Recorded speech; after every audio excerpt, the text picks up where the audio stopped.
लोग स्वस्थ हैं एंड आज हम एक और बहुत ही इंटरेस्टिंग टॉपिक लेके आए हैं जिसके बारे में हम बात करेंगे. This webinar is all about so once again a very warm welcome and before I begin this webinar,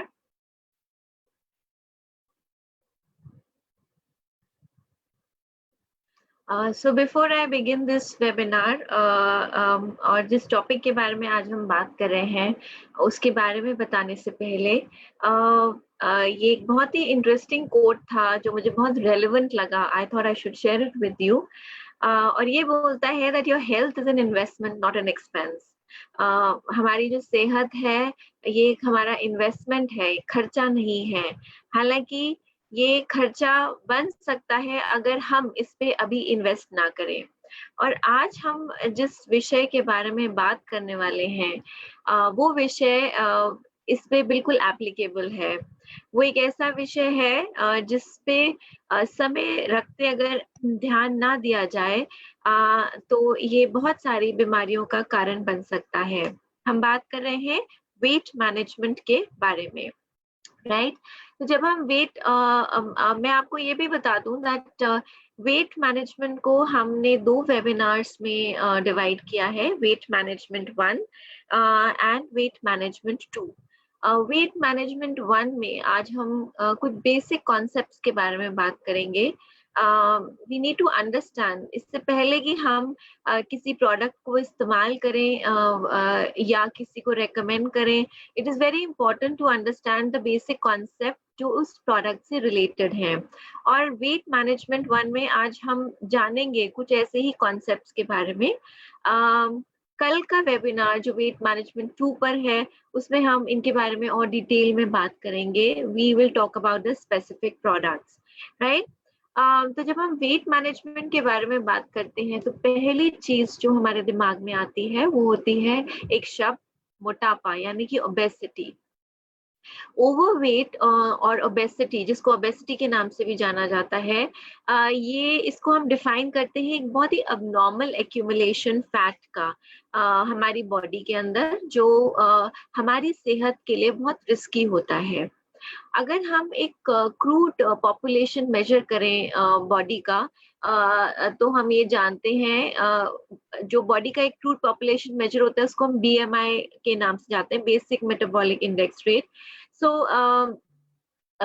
वो इंसान जिसका BMI 30 या उससे अधिक होता है जनरली वो इसके अंदर आता है. और जिनका 25 या उससे इक्वल होता है वो उसको हम नॉर्मल बोलते हैं. सो अभी हम बात करेंगे इसके बारे में और डिटेल में, पर अभी मैं आपको बताना चाहती हूँ कि मेडिकल कॉम्प्लिकेशंस जो ओबेसिटी से होती हैं. ओबेसिटी, जैसे मैंने आपको कहा, ये हेल्थ के लिए एक बहुत बड़ा रिस्क फैक्टर होता है एंड इसकी बहुत सारी मेडिकल कॉम्प्लिकेशंस हो सकती हैं, जैसे कि पल्मोनरी डिजीजेस हो सकती हैं, ये हार्ट की प्रॉब्लम्स भी इसके कारण हो सकती हैं, फैटी लिवर हो सकता है, गॉल ब्लैडर से रिलेटेड इश्यूज हो सकते हैं, पेनक्रियाटिस हो सकती है, even to an extent arthritis और कैंसर जैसी बीमारियों का भी ये एक बहुत बड़ा कारण माना गया है. हम बात करते हैं भारत में जो बहुत बड़ी क्राइसिस ओबेसिटी की हो रही है उसके बारे में. भारत जो है ये आजकल एक फुल ब्लोन क्राइसिस से लड़ रहा है ओबेसिटी की, मोटापे की, और माना जाता है कि ये आने वाले समय में और भी ज्यादा वर्सन होगा. ग्लोबली 1.9 बिलियन अडल्ट हैं जो ओवरवेट माने जाते हैं, जिसमें से 650 मिलियन जो हैं वो ओबीस हैं. यानी कि अप्रोक्सीमेटली 2.8 मिलियन डेथ्स जो होती हैं वो रिपोर्ट की जाती हैं ओवरवेट की वजह से या ओबेसिटी की वजह से, क्योंकि इसके कारण बहुत सारी बीमारियां होती हैं which leads into this number, right. अगर हम भारतवर्ष के आंकड़ों की बात करें तो हम देखते हैं कि भारतवर्ष में 135 मिलियन से अधिक लोग हैं जो ओबेसिटी से अफेक्टेड हैं. और भारत में जो ओबेसिटी है उसकी प्रेवलेंस अलग अलग जगह अलग अलग कारणों से है.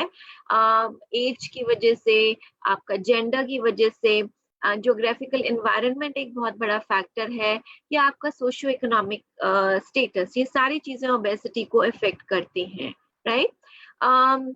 भारत में अब्डोमिनल ओबेसिटी जो होती है, यानी कि पेट पे जो मोटापा होता है, ये एक बहुत बड़ा कारण माना जाता है फॉर कार्डियोवैस्कुलर डिजीज, जिसको हम सीवीडी के नाम से भी जानते हैं। और बहुत सारी स्टडीज ने ये दिखाया है दैट ओबेसिटी की जो प्रेवलेंस है वो विमेन में अधिक है कंपेयर टू मेन। भारत में हम ओबेसिटी की क्राइसिस के बारे में बात कर रहे हैं। ये क्राइसिस अभी तो है ही, लेकिन ये एक्सपेक्ट किया जाता है कि और भी ज्यादा वर्स होगी, स्पेशली भारत की जो युवा पीढ़ी है उसके अंदर। अगर हम आंकड़ों को देखें वर्ल्ड ओबेसिटी फेडरेशन के, तो ये दिखाते हैं दैट 2020 तक 150 मिलियन ओबीस बच्चे होंगे, और ये इंक्रीज होगा by 100 million in the next decade. यानी कि अगर हम भारत की बात करें तो भारत में 27 मिलियन से अधिक बच्चे जो हैं वो उस साल तक ओबीस होंगे, यानी कि 2020 तक ओबीस माने जाएंगे। अगर हम इसको कंपेयर करें अभी के 11 मिलियन ओबीस बच्चों से जो आज के समय में प्रेजेंट हैं, तो हम देख सकते हैं कि आने वाले समय में ओबेसिटी एक बहुत बड़ा चैलेंज आने वाला है, राइट। तो ओबेसिटी क्यों होती है, क्या कारण है ओबेसिटी के, आइए हम इसके बारे में बात करते हैं। ओबेसिटी का एक बहुत कई कारण है, आज हम कुछ मेन प्रमुख कारणों के बारे में बात करेंगे। ओबेसिटी का एक बहुत बड़ा कारण हमारी जेनेटिक्स भी है, इसका एक बहुत ही स्ट्रॉन्ग जेनेटिक कंपोनेंट होता है। ये देखा गया है कि वो बच्चे जिनके पेरेंट्स जो हैं वो ओबीस होते हैं, वो उनकी ओबीस होने की ज्यादा लाइक्लीहुड है कंपेयर्ड टू पीपल जिनके बच्चे जिनके पेरेंट्स जो हैं वो लीन होते हैं, राइट। बहुत सारी मेडिकेशंस जो हैं वो भी ओबेसिटी का एक बहुत बड़ा कारण है। बहुत सारी ड्रग्स होती हैं जैसे स्टेरॉइड्स हैं, या डायबिटीज की मेडिसिन हैं, बहुत सारे एंटी डिप्रेसेंट्स होते हैं जो वजन बढ़ाते हैं, वेट बढ़ता है जिनसे। ये ड्रग्स जो होती हैं ये हमारे बॉडी और ब्रेन के फंक्शन को ऑल्टर करती हैं और हमारे मेटाबॉलिक रेट को रिड्यूस करती हैं, जिस कारण हमारी भूख बढ़ती है। देन एक और प्रमुख कारण है ओबेसिटी का, वो है एडेड शुगर, यानी कि अधिक चीनी लेना। अगर हम चीनी को एक्सेस फॉर्म में लेते हैं, वो भी एक बहुत बड़ा कारण है ओबेसिटी को। और चीनी को हम खाली चीनी के फॉर्म में नहीं लेते, बहुत सारे लोग मैंने सुना है कहते हैं हम चाय में चीनी नहीं लेते, लेकिन उसकी जगह वो मीठा खा लेते हैं, आइसक्रीम्स खा लेते हैं, कोल्ड ड्रिंक्स ले लेते हैं, या जूसेस ले लेते हैं, पैकेज जूसेस ले लेते हैं which are full of sugar. तो अगर हम शुगर को इन फॉर्म्स में भी एक्सेस में कंज्यूम करते हैं, तो हमारे हार्मोन्स और बॉडी की जो बायोकेमिस्ट्री होती है वो चेंज होती है, जिस कारण हमारा वेट बढ़ता है। देन आज के भागदौड़ के जमाने में when we are catching up with the time, अभी के समय में नहीं पर इन जनरल मैं आपको बता रही हूँ, जंक फूड एक बहुत बड़ा कारण है। भाग दौड़ में आपको कुछ खाना है तो आपने कोई भी जंक फूड उठाया, and it's very addictive also. Junk food जो होता है वो बहुत हाई होता है फैट में, सॉल्ट में और शुगर में, और लोगों को ये ओबीस बनाता है। देन एक और बहुत बड़ा कारण ओबेसिटी का है, वो है स्ट्रेस।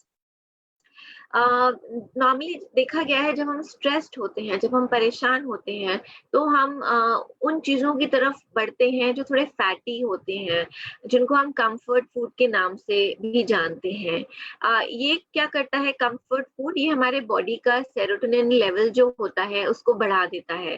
सेरोटोनिन एक केमिकल होता है हमारी बॉडी के अंदर जो हमें एक अच्छा होने का एहसास देता है, अच्छा होने की फीलिंग देता है। स्ट्रेस जो होता है ये हमारी बॉडी में एक्सेस कोर्टिसोल रिलीज करता है, जो एक हार्मोन होता है जो मैनेज करता है फैट स्टोरेज को और एनर्जी यूज को ह्यूमन बॉडी के अंदर, राइट। तो कोर्टिसोल क्या करता है, क्योंकि जब हम होते हैं तो एक्सेस कोर्टिसोल रिलीज करता है, तो कोर्टिसोल जो है वो हमारी भूख को बढ़ाता है और हमारी जो क्रेविंग्स होती है फैटी चीजों की या शुगरी चीजों की उसको बढ़ाता है।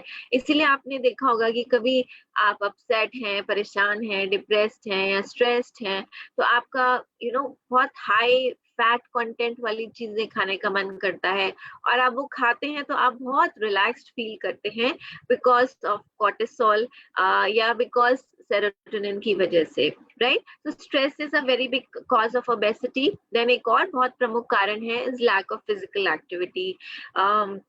तो आजकल हम जिस समय से निकल रहे हैं, this is one thing which we really need to take care of, यानी कि फिजिकल एक्टिविटी हमें बना के रखनी है, एक्टिव रहना है। जब हम एक्सेस कैलोरीज कंज्यूम करते हैं या हम नॉर्मल कैलोरीज भी आज के टाइम में ले रहे हैं, लेकिन हम कुछ भी नहीं कर रहे जिससे वो कैलोरीज बर्न हो, क्योंकि हम बाहर नहीं जा रहे हैं, हम घरों में बैठे हुए हैं। सो हम we are bound to gain weight, so we have to be very particular in terms of the calorie intake that we are taking.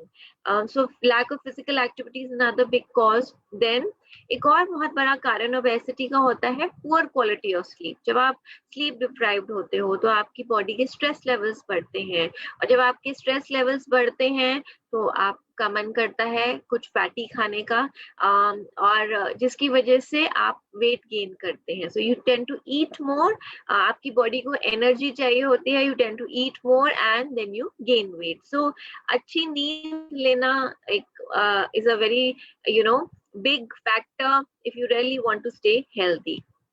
Then एक और बहुत बड़ा कॉज है वो है हार्मोनल इम्बैलेंस। बहुत सारे हार्मोन्स होते हैं बॉडी के अंदर, जैसे कि इंसुलिन है, एंड्रोजेंस है, एस्ट्रोजेंस है, लेप्टिन है, ग्रोथ हार्मोन है। इनका बहुत बड़ा इम्पैक्ट होता है हमारी एपिटाइट के ऊपर, हमारे मेटाबॉलिज्म के ऊपर और हमारे बॉडी फैट डिस्ट्रीब्यूशन के ऊपर। हार्मोनल इम्बैलेंस जो होता है, अगर हमारी बॉडी में हार्मोनल इम्बैलेंस होता है तो उससे क्या होता है, हमारी एपिटाइट बढ़ती है, हमारा मेटाबॉलिज्म डिक्रीज होता है। मेटाबॉलिज्म के बारे में हम अभी बात करेंगे, बट बेसिकली मेटाबॉलिज्म आपकी बॉडी की कैपेसिटी होती है फैट बर्न करने की। तो अगर आपका मेटाबॉलिक रेट कम होता है तो आपकी बॉडी जो एक्यूमुलेटेड फैट है उसको कम बर्न करती है, जो कंट्रीब्यूट करता है वेट गेन के लिए। So hormonal imbalance is also one big factor for that, right? अब हम बात करते हैं एक और इम्पोर्टेंट कॉज की, विच आर मेडिकल कंडीशन। सो बहुत सारी मेडिकल कंडीशंस होती हैं, जैसे कि थायराइड है, पीसीओएस है, जो कि एक बहुत बड़ा कारण होते हैं ओबेसिटी की। So there are lot of hormonal changes that happen due to this medical condition, जिसकी वजह से मोटापा बढ़ता है। तो अब सिम्टम्स क्या होते हैं ओबेसिटी के? हम किसको कह सकते हैं कि ये व्यक्ति ओबीस है?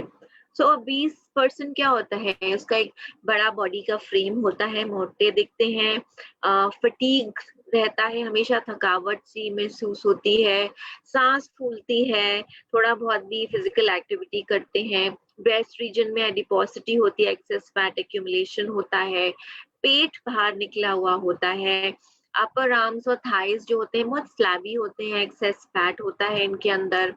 अब ऐसे व्यक्ति जो होते हैं उनको कोई भी फिजिकल एक्टिविटी करने में परेशानी होती है, उनको जॉइंट पेन होता है, नींद नहीं आती, ट्रबल आती है सोने में, because they eating a lot, और जिसकी वजह से स्लीपिंग प्रॉब्लम्स होते हैं, स्किन प्रॉब्लम्स होती हैं जो which are caused by moisture, जो उनकी स्किन के फोल्ड्स में एक्यूमुलेट हो जाता है, गॉल स्टोन्स होते हैं, ऑस्टियोआर्थराइटिस का इशू देखा गया है वेट बेयरिंग जॉइंट्स पे, क्योंकि वजन बहुत ज्यादा होता है, इसलिए ये चैलेंज फेस करते हैं, स्पेशली द नीज। तो ये कुछ प्रमुख सिम्टम्स हैं। अब ये जो सिम्टम्स हमने ओबेसिटी के बताए हैं, ये सिम्टम्स जो है कोई मेडिकल प्रॉब्लम भी रिजेंबल कर सकते हैं। तो खाली आप इन सिम्टम्स के बेसिस पर डिसाइड मत कीजिए कि द पर्सन इज ओबीस और नॉट, कंसल्ट अ डॉक्टर। अगर आप नोटिस करते हैं कि आपने हाल फिलहाल में बहुत जल्दी वेट गेन किया है किसी ऑब्वियस कॉज के बगैर, तो इट्स वेरी इंपॉर्टेंट कि आप डॉक्टर को कंसल्ट करें, डिस्कस करें and then decide whether it's obesity या कोई मेडिकल कंडीशन है जिसकी वजह से आप ये सिम्टम्स देख रहे हैं। अब हम ओबेसिटी को डायग्नोज कैसे करते हैं? हम ओबेसिटी को डायग्नोज करते हैं बॉडी मास इंडेक्स की वजह से, जिसके बारे में हमने बहुत ब्रीफली शुरू में बात की थी। हम बॉडी मास इंडेक्स के बारे में अभी आपको बताएंगे। अभी बॉडी मास इंडेक्स आप कैलकुलेट कैसे करते हैं, यहाँ आप देख भी रहे हैं एक बॉडी मास इंडेक्स इंडिकेटर, जिसमें आप देख रहे हैं नॉर्मल 18.5 से 24.9 के बीच में है। 25 से 29.9 के बीच में अगर बॉडी मास इंडेक्स होता है तो व्यक्ति ओवरवेट होता है, और 30 से 39.9 के बीच में है तो वो ओबीस होते हैं, and above that is morbidly obese. So अब अगर आपको अपना बॉडी मास इंडेक्स कैलकुलेट करना है और आपको ये देखना है कि आप कौन सी कैटेगरी में आ रहे हैं, आपका नॉर्मल वेट है, आप ओवरवेट है, ओबीस है या मॉर्बिडली ओबीस है, तो उसके लिए क्या करना है, आपको अपने बॉडी वेट को जो केजीज है, केजी में है, उसको आपको अपनी हाइट स्क्वायर से, हाइट इनटू हाइट मीटर्स में डिवाइड करना है। फॉर इंस्टेंस अगर आपका वजन 68 केजी है और आपकी हाइट है 5 फीट 8 इंचेस, तो अगर आप उसको मीटर्स में कन्वर्ट करेंगे तो 1.73 मीटर्स होगा, राइट। तो आप क्या करेंगे, केजीज में आपका वेट है 68 केजी, 68 केजी को आप डिवाइड करेंगे 1.73 स्क्वायर, 1.73 इंटू 1.73। तो अगर हम ऐसा करते हैं तो इसका रिजल्ट आता है 22.74। तो 22.74 अगर हम बॉडी मास इंडेक्स के स्केल पे देख रहे हैं, या अगर आप स्क्रीन पे देखते हैं तो आप देखते हैं कि ये नॉर्मल रेंज के अंदर आता है, it is middle of a healthy range, healthy range. So 25 onwards आप ओवरवेट होते हैं एंड 30 ऑनवर्ड्स आप ओबीस कहलाते हैं। So this is how obesity is diagnosed, right. अब हम बात करते हैं वेट मैनेजमेंट की। ये तो हमने बात की ओबेसिटी की, ओबेसिटी के कॉजेज क्या हैं और आप अपनी ओबेसिटी को कैसे कैलकुलेट कर सकते हैं। Now we come to another important point which is हम अपने वेट को कैसे मैनेज कर सकते हैं। And as we just discussed कि करोड़ों लोग जो हैं वो बैटल कर रहे हैं, एक जंग लड़ रहे हैं अपने वेट को लूज करने की हर दिन, राइट। हेल्दी वेट होना सिर्फ देखने के लिए अच्छा नहीं होता, it is very important for health and overall wellbeing. क्योंकि हमने शुरू में देखा था कि अगर आप ओबीस होते हैं तो ये बहुत सारे मेडिकल कॉम्प्लिकेशंस क्रिएट करता है, और एब्डोमिनल फैट तो खास तौर से कार्डियोवैस्कुलर डिजीज का एक बहुत प्रमुख कारण होता है। तो इट्स वेरी इंपॉर्टेंट कि हमारी सेहत अच्छी हो और ओवरऑल वेलबींग अच्छा हो। और वेट मैनेजमेंट जिसके बारे में हम बात कर रहे हैं, ये बहुत सारे एस्पेक्ट्स को कवर करता है एक ऑप्टिमल वेट अटेन करने के लिए। और ये ऑप्टिमल वेट आप कैसे अटेन करते हैं, ऑप्टिमल वेट आप अटेन करते हैं हेल्दी लाइफस्टाइल से।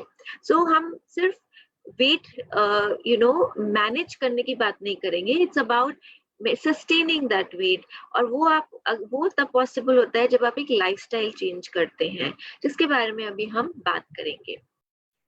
सो वेट मैनेजमेंट क्यों, मैंने अभी आपको बताया वेट मैनेजमेंट इसलिए क्योंकि ओवरवेट अगर आप होते हैं तो ये बहुत बड़ा रिस्क प्रेजेंट करता है हेल्थ कंडीशंस का, जैसे कि heart problems, high blood pressure या टाइप 2 डायबिटीज।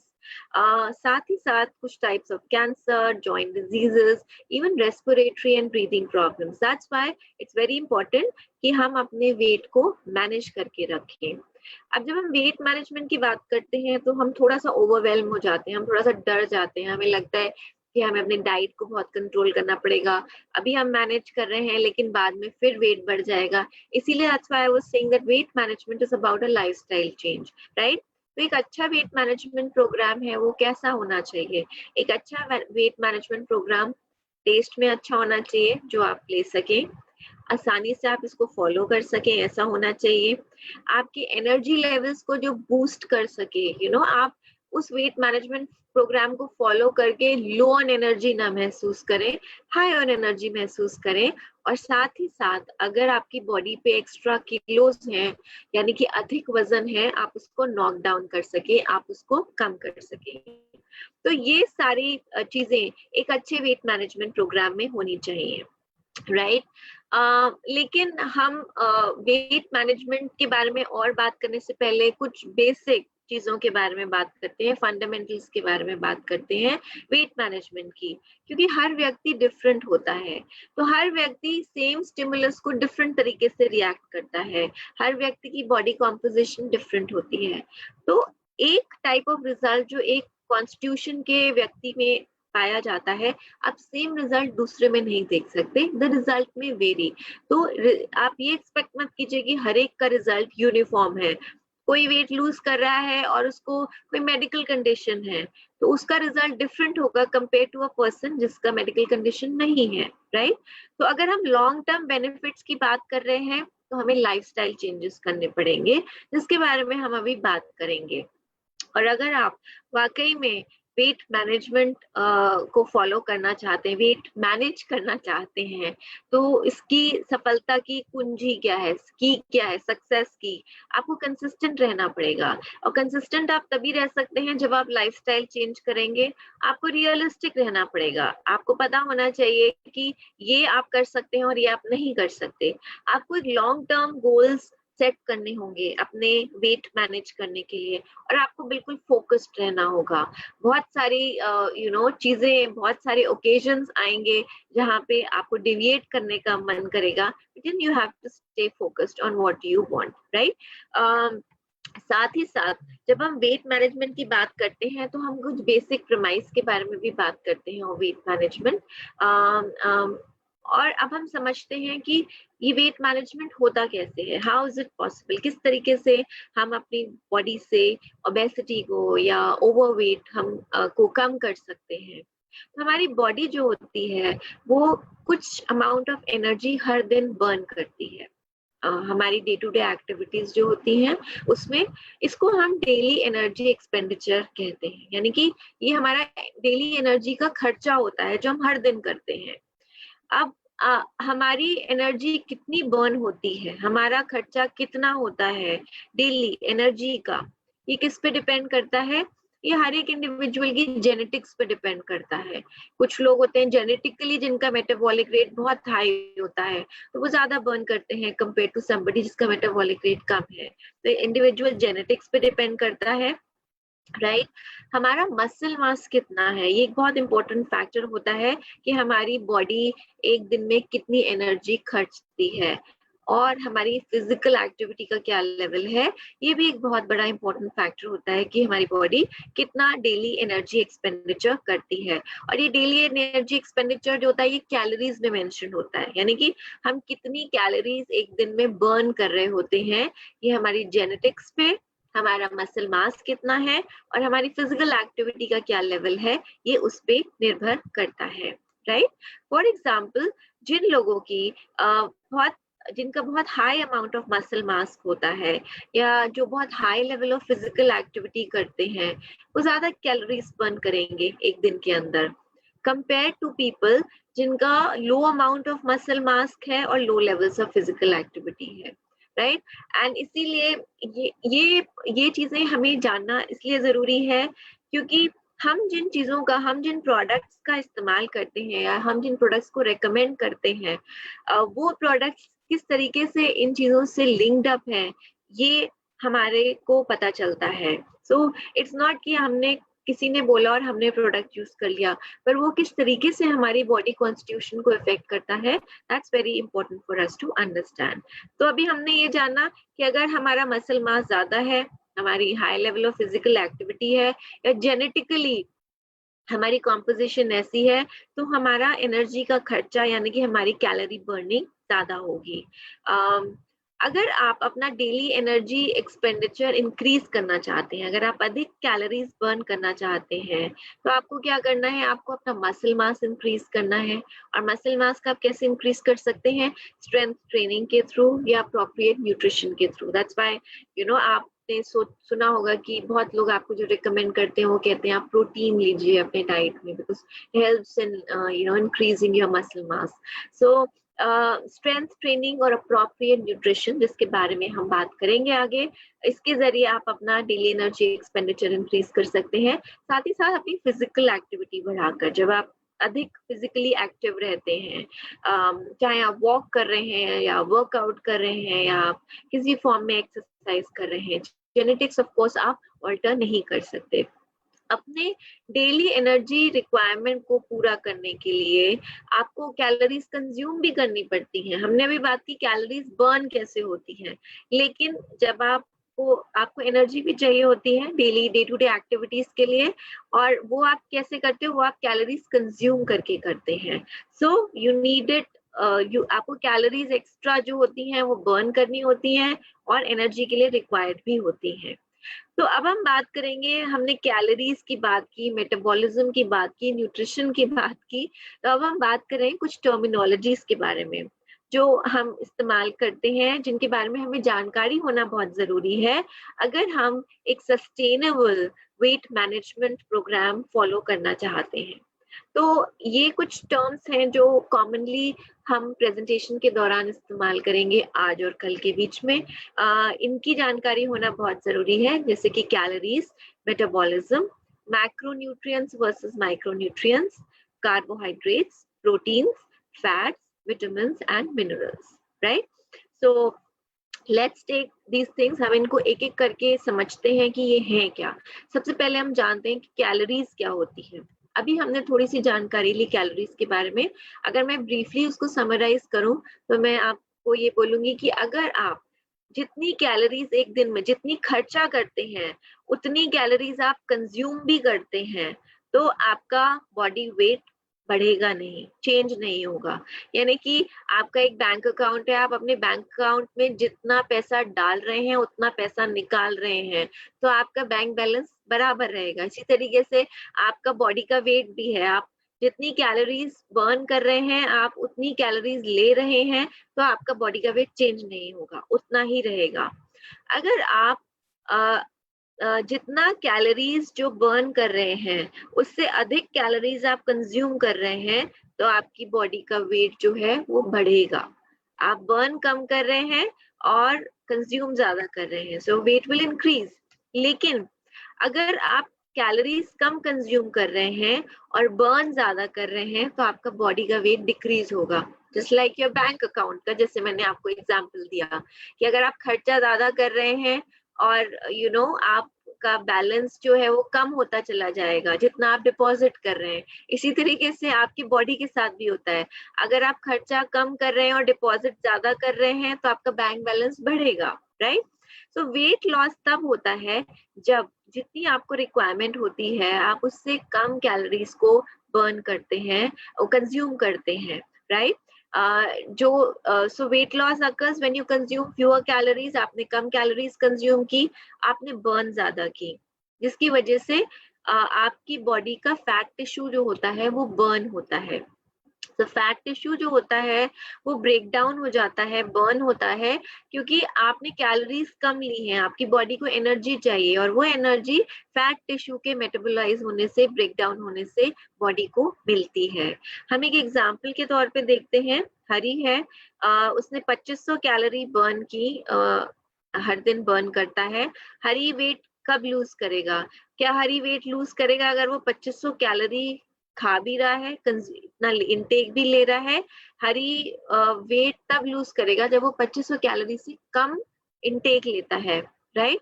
सो अगर हरी कंज्यूम 2500 कैलोरी कर रहा है और हरी खाता है 2250 कैलोरीज, तो 250 कैलोरी का डेफिसिट होता है in relation to the amount of energy जो हरी बर्न करता है।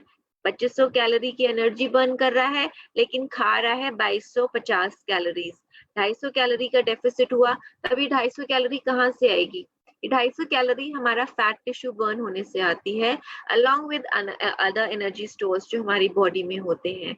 सो जो मेटाबोलाइजिंग होता है, ब्रेकिंग डाउन होता है फैट टिश्यू का, ये एनर्जी रिलीज करता है हमारी बॉडी को अपनी डे टू डे एनर्जी की रिक्वायरमेंट्स को प्रोड्यूस करने के लिए। क्योंकि बॉडी बाहर के एनवायरनमेंट से नहीं खा रही है, इसलिए बॉडी अपने इंटरनल एनवायरनमेंट को इसे ईट करती है, जो फैट बर्न करके होता है। एंड दैट्स हाउ आप अपना वेट लूज करते हैं, right? Then we come to another important term which is metabolism. ये एक बहुत ही इंपॉर्टेंट टर्म है, ये हम शुरू में भी कई बार यूज कर चुके हैं। मैंने आपको ब्रीफली इसको एक्सप्लेन भी किया था। मेटाबॉलिज्म क्या होता है? मेटाबॉलिज्म वो रेट होता है जिसमें आपकी बॉडी कैलोरीज को बर्न करती है, यानी कि आपकी कैलोरी बर्निंग कैपेसिटी शरीर की कितनी है वो मेटाबॉलिज्म से पता चलती है। ये इम्पोर्टेंट क्यों है? ये इम्पोर्टेंट इसलिए है कि अगर कैलोरीज बर्न नहीं होंगी तो बॉडी उसको एनर्जी के या टिश्यूज को रिपेयर करने के लिए यूज नहीं कर पाएगी और वो हमारे बॉडी में फैट के फॉर्म में स्टोर हो जाएंगी। तो इट्स वेरी इंपॉर्टेंट कि हम अपने मेटाबॉलिक रेट को हमेशा एक्टिवेटेड रखें, मेटाबॉलिक रेट हमारा अच्छा हो। अगर ऐसा होगा तो हमारी बॉडी जो है वो एक्सेस फैट जो होगा उसको नहीं तो स्टोर कर लेगी, राइट? और हमारी बॉडी जब हम मेटाबॉलिक रेट की बात करते हैं तो दो टाइप्स ऑफ मेटाबॉलिक रेट होते हैं, बेसल मेटाबॉलिक रेट और active metabolic rate. Basic metabolic rate जो होता है ये हमारी बॉडीज के लिए होता है, it's for our bodies to function correctly on a daily basis. Even जब हम सो रहे होते हैं हमें इसको फ्यूल करने की जरूरत होती है। We are burning calories even when we are sleeping, right? So हम कैलोरीज हमेशा कंज्यूम कर रहे होते हैं, तो इसलिए बहुत जरूरी है हमें जानना कि हम कितनी कैलोरीज हमें रिक्वायर्ड होती हैं।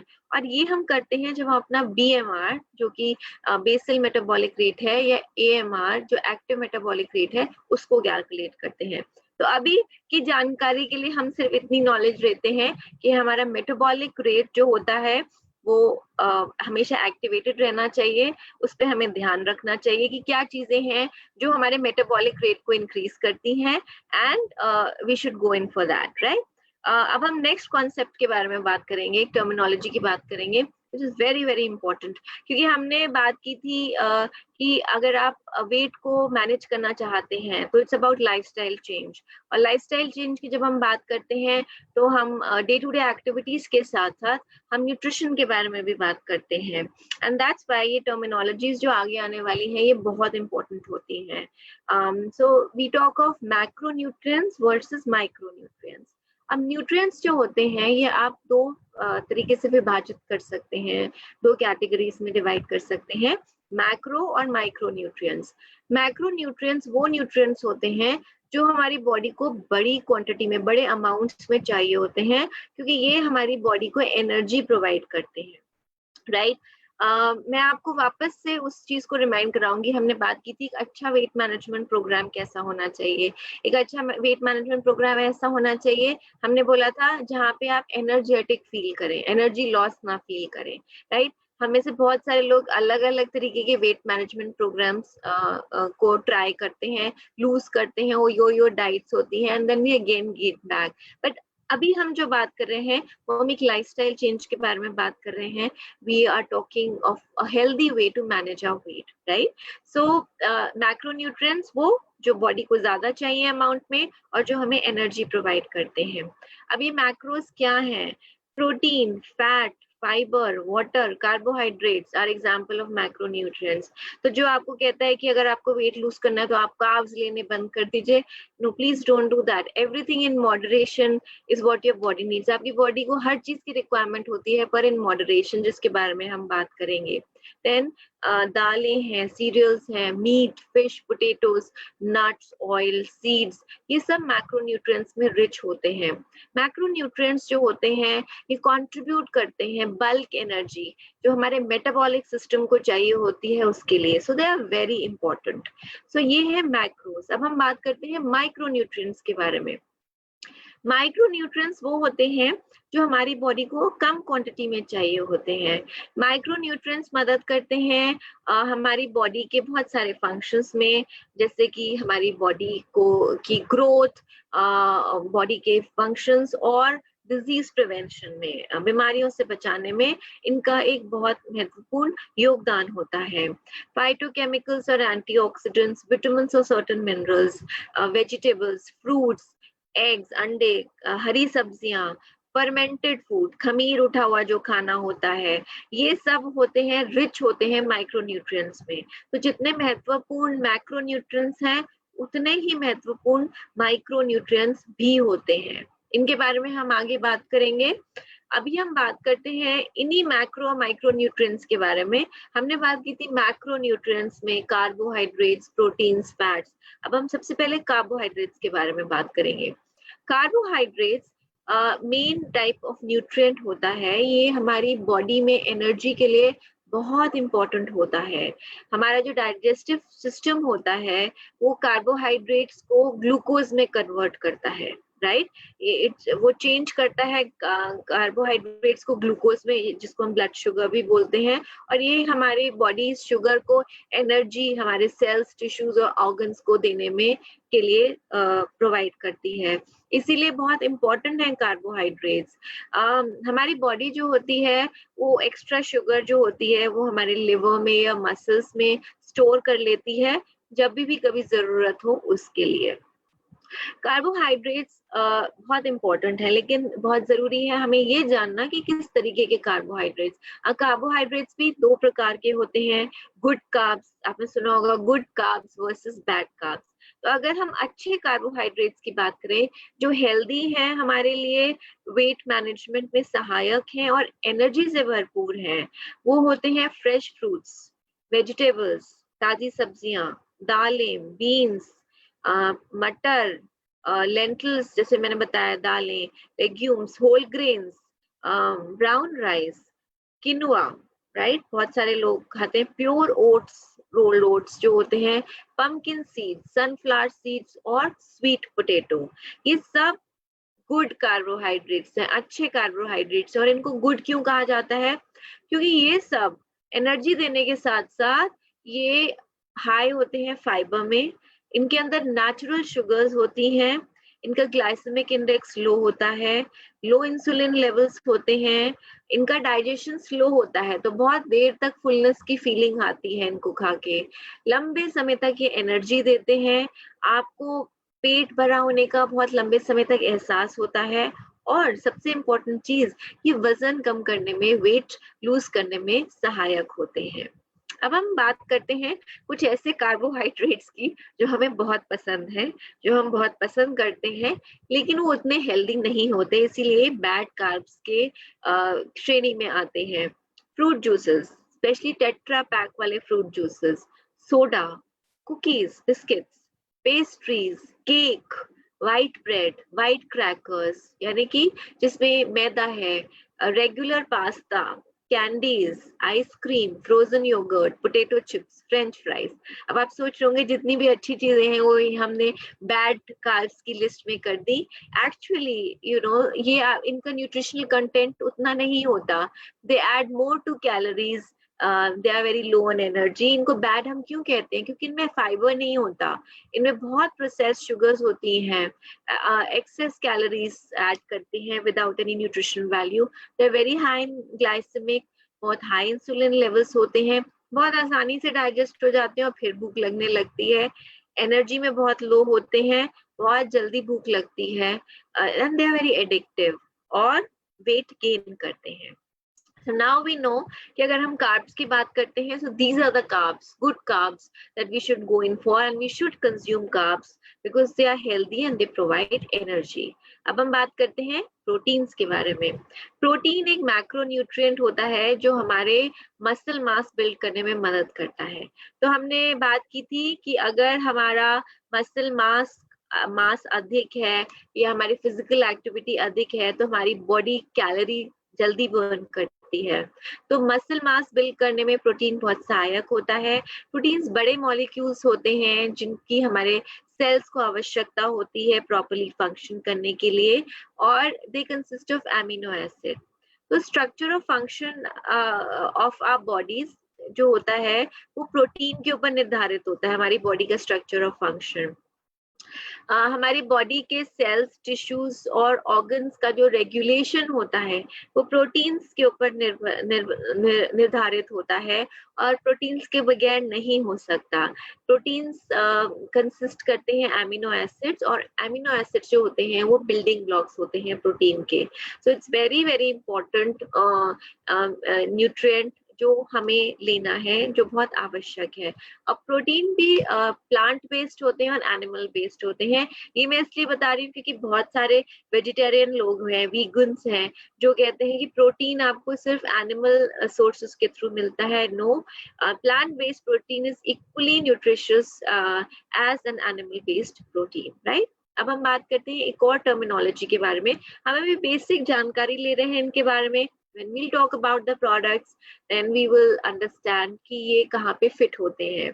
When we talk of fats, ये एक बहुत important शब्द है weight management की जब हम बात करते हैं। फैट मैक्रोन्यूट्रिएंट्स जो तीन है, कार्बोहाइड्रेट्स, प्रोटीन्स और फैट्स, ये तीसरा एसेंशियल मैक्रोन्यूट्रिएंट्स होता है along with carbohydrates and proteins। एक हेल्दी डाइट होती है, जो बैलेंस्ड डाइट होती है, उसमें बहुत जरूरी होता है हम हेल्दी मोनोसैचुरेटेड और पॉलीअनसैचुरेटेड फैट्स को यूज करें। फैट्स और फैट भी एक इम्पॉर्टेंट पार्ट प्ले करता है हमारे बॉडी से एक्सेस वेट को हटाने में, but it should be a healthy monounsaturated and polyunsaturated fat. कुछ अच्छे sources fatty acids के होते हैं, वो होते हैं avocados, olive oil, nuts, seeds और फैटी फिश। और हमें ये भी ध्यान रखना है कि हम जो अपनी बॉडी में सैचुरेटेड फैट का अमाउंट लें वो कंट्रोल करके लें डाइट के अंदर, और ट्रांस फैट जो है वो अगर ना ले सकें तो वो बहुत अच्छा है। सो इट्स वेरी इंपॉर्टेंट। हमने फैट्स को भी यहाँ कैटेगराइज किया हुआ है, पॉली अनसैचुरेटेड फैट जो अभी हमने आपको बताया था, या mono unsaturated fats which are healthy, and then they are saturated and trans fats which are not so healthy, जो हमें अवॉइड करने चाहिए, राइट। So if you want to lose weight, हमें कम कैलोरीज कंज्यूम करनी है जितनी हमारी बॉडी की रिक्वायरमेंट है, और एक्सरसाइज करना है कि जो एक्सेस कैलोरी स्टोर्ड है हम उनको बर्न कर सके। तो पहला फ्यूल है वेट लूज करने के लिए कार्बोहाइड्रेट्स, दूसरा फ्यूल है फैट, और तीसरा प्रोटीन, राइट। अब हम बात करते हैं एक और बहुत इंपॉर्टेंट न्यूट्रिएंट की, विच इज विटामिन्स। विटामिन्स को हम समझते हैं, what are vitamins. Vitamins naturally occurring chemicals होते हैं जो इसेंशियल होते हैं एक अच्छी सेहत के लिए, और ये बहुत इंपॉर्टेंट होते हैं हमारे नॉर्मल ग्रोथ और डेवलपमेंट के लिए। ये नेचुरली पाए जाते हैं खाने के अंदर और अवेलेबल होते हैं क्वांटिटीज में जितना हमें रिक्वायर्ड होती है। हमारी बॉडी में बहुत सारे केमिकल एक्शंस और रिएक्शंस होते हैं, और इनके लिए विटामिन एक बहुत ही महत्वपूर्ण पार्ट प्ले करते हैं। सो दे आर वेरी इंपॉर्टेंट। जितने भी केमिकल रिएक्शंस हमारी बॉडी में हो रहे होते हैं उनमें विटामिन बहुत ज्यादा सहयोगी होते हैं। विटामिन एनर्जीज नहीं प्रोवाइड करते, बट ये रेगुलेटर की तरह काम करते हैं सिस्टम्स के साथ। हमारी बॉडी के सिस्टम्स को ये रेगुलेट करने में मदद करते हैं, वो सिस्टम्स जो एनर्जी रिलीज करते हैं। सो विटामिन इन्वॉल्व होते हैं हमारी बॉडी की बिल्डिंग में, रिपेयरिंग में, और हमारे हेल्दी मेंटेन करने में हेल्दी सेल्स और टिश्यूज को। एंटीऑक्सीडेंट विटामिन जो होते हैं ये हमारे शरीर को, बॉडी के सेल्स को और बॉडी के सिस्टम को डैमेज से और डिजीज से बचाते हैं, right. So this was about vitamin. So it's very important कि इसका भी हम कंजम्पशन लें। Then we come to another important thing which is minerals. जब हम मिनरल्स की बात करते हैं, मिनरल्स रिक्वायर्ड होते हैं नॉर्मल एंजाइम और सेल्यूलर एक्टिविटी के लिए, and for the function and composition of body tissues, fluids, bone, blood and skin. So हमारी बॉडी के टिश्यू के फंक्शन के लिए, फ्लूइड, बोन, ब्लड और स्किन, इन सब के लिए मिनरल्स का बहुत ही इंपॉर्टेंट पार्ट होता है। मिनरल्स भी मैक्रो माइक्रो मिनरल्स होते हैं। मैक्रो मिनरल्स जो होते हैं उनको हम 100 मिलीग्राम पर डे हमें लेना चाहिए, और माइक्रो मिनरल्स जिनको हम ट्रेस मिनरल्स के नाम से भी जानते हैं उसकी भी आवश्यकता होती है हमारे शरीर को, और इसको हमें less than 100 milligrams per day लेना चाहिए। So that's about minerals. And then we talk about another very important thing जो हम बहुत सुनते हैं शब्द, इसका नाम है एंटीऑक्सीडेंट। एंटीऑक्सीडेंट्स जो होते हैं ये हमारे शरीर में सेल्स के स्लो डैमेज को से प्रोटेक्ट करते हैं। ये एक सुरक्षा कवच की तरह काम करते हैं। अगर मैं आपको हिंदी में इसको एक्सप्लेन करूं, सो हम जिस एनवायरनमेंट में रहते हैं उसमें बहुत सारे फ्री रेडिकल्स होते हैं। फ्री रेडिकल्स वो चीजें होती हैं जो हमारे शरीर को नुकसान पहुंचाती हैं। वेस्ट सब्सटेंसेस होते हैं which are produced by cells trusted source.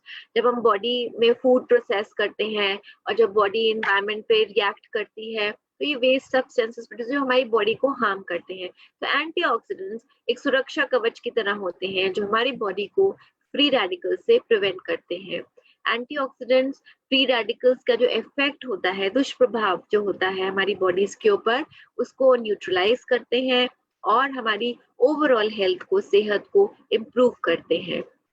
Free radicals जो होते हैं ये हमारी बॉडी में टिश्यू डैमेज कर सकते हैं, पर एंटीऑक्सीडेंट्स एक ब्लॉक की तरह होते हैं और ये हमारे को प्रोवाइड करते हैं, इन सबको प्रोसेस करते हैं, प्रोवाइड करते हैं विटामिन ए, सी और ई, मिनरल्स जैसे कि सेलेनियम, जिंक, मैग्नीज और कॉपर, और antioxidant as I mention above, ये फ्री रेडिकल्स के जो इफेक्ट्स होते हैं, इल इफेक्ट्स होते हैं, दुष्प्रभाव होते हैं, उनको न्यूट्रलाइज करके हमारी बॉडी की ओवरऑल हेल्थ जो होता है उसमें बढ़ावा करते हैं, इजाफा करते हैं, उसको बूस्ट करते हैं। और जब हम एंटीऑक्सीडेंट की बात करते हैं तो ये रेनबो कलर्ड फूड है जो रिच होते हैं एंटीऑक्सीडेंट्स के अंदर, जैसे कि कलरफुल फूड हम कई बार सुनते हैं अपने खाने में लीजिए, broccoli, carrots, peppers, apricot, nuts and seed, whole grains, vegetable oils, ये these are very rich in antioxidants. So अगर हम बात करें कि क्या की है of healthy well balanced diet, the key to be healthy well balanced is well balanced diet और regular exercise. तो अच्छा खाना, nutritious खाना, balanced खाना और रेगुलर एक्सरसाइज करना, वो बहुत जरूरी है। तो अभी हमने बात की न्यूट्रिशन की, हमने बात की मैक्रो माइक्रो न्यूट्रिएंट्स की, और अब हम बात करते हैं कि क्यों इम्पोर्टेंट है एक्सरसाइज। साथ में हमने शुरू में बात की थी कि किस तरीके से हमारा मसल मास हमें बढ़ाना है अगर कैलोरीज को बर्न करना है और फिजिकल एक्टिविटी इंक्रीज करनी है। तो रेगुलर एक्सरसाइज एक बेस्ट चीज है जो आप कर सकते हैं अपनी हेल्थ के लिए। क्या क्या कर सकती है रेगुलर एक्सरसाइज? ये हमारे बॉडी के एक्सेस फैट को बर्न करती है, ये हमारी बॉडी, हमारा लाइफ स्पैन इंक्रीज करती है, हमारी बॉडी में ऑक्सीजनेशन को इम्प्रूव करती है, हमारे मसल्स को स्ट्रेंथन करती है। बहुत लोग जो कई बार बोलते हैं बॉडी पेन्स के बारे में, अगर आप रेगुलरली एक्सरसाइज करेंगे तो ये पेन्स को मैनेज करती है, बीमारियों को दूर भगाती है, डायबिटीज के रिस्क को कम करती है, हार्ट को स्ट्रेंथन करती है, हमारी मोबिलिटी को बढ़ाती है, हम हमेशा एक्टिव रहते हैं, एंड बहुत सारे अधिक बेनिफिट्स जो आप देखते हैं अगर आप रेगुलर एक्सरसाइज करते हैं। और आज के समय में जब हम घर पे बैठे हैं तो किसी ना किसी फॉर्म में, चाहे आप घर में योगा करें, आप प्राणायाम करें, या किसी भी फॉर्म में एक्सरसाइज करना बहुत जरूरी है। It's very important to stay fit, right? So forever में हम कहते हैं कि आपको मौका मिलता है खूबसूरत दिखने का और खूबसूरत महसूस करने का, to look better and to feel better. चाहे आप अपना वेट लूज करना चाहते हैं या आप एडवांस न्यूट्रिशन की बेनिफिट्स को अवेल करना चाहते हैं, या आप अपना एक अच्छा एक्सरसाइज रूटीन फॉलो करना चाहते हैं, फॉरएवर में we have a fit program जो आपको देता है इन सारी चीजें जो आप चाहते हैं। यानी कि हम फॉरएवर फिट को कहते हैं कि फॉरएवर फिट एक बहुत अच्छी जर्नी की शुरुआत है, सफर की शुरुआत है जो आप फॉरएवर के साथ करते हैं।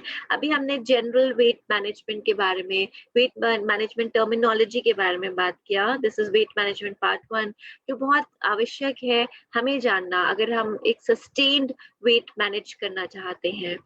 और अब हम आगे बात करेंगे about what forever has to offer to you। forever में हम कैसे आपको सपोर्ट करते हैं, सहयोग करते हैं for a healthy weight। so it's your time to shine। ये हमने वेट मैनेजमेंट 1 में बेसिक कॉन्सेप्ट्स कवर किए हैं। कल मैं आपको दोबारा मिलूंगी, हम वेट मैनेजमेंट 2 के बारे में बात करेंगे, एंड वेट मैनेजमेंट 2 में हम देखेंगे कि आप फॉरएवर लिविंग के साथ कैसे अपने वेट को मैनेज कर सकते हैं with the incredible products that Forever Living has to offer to you। So stay tuned tomorrow at 11:30 AM for Weight Management 2।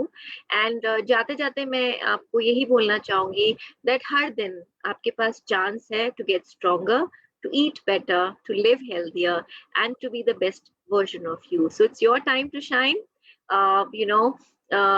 Be strong, better, healthier, and be the best version of you। With this note, आज के session को हम यहीं पे खत्म करते हैं। Thank you so much, and I'll see you tomorrow at 11:30 and 11:30 AM in the morning। और 11:30 AM पे हम बात करेंगे about weight management 2, and we'll see that how we can lose weight together। So I wish you all the best. Have a good day and see you tomorrow at 11:30। Bye bye।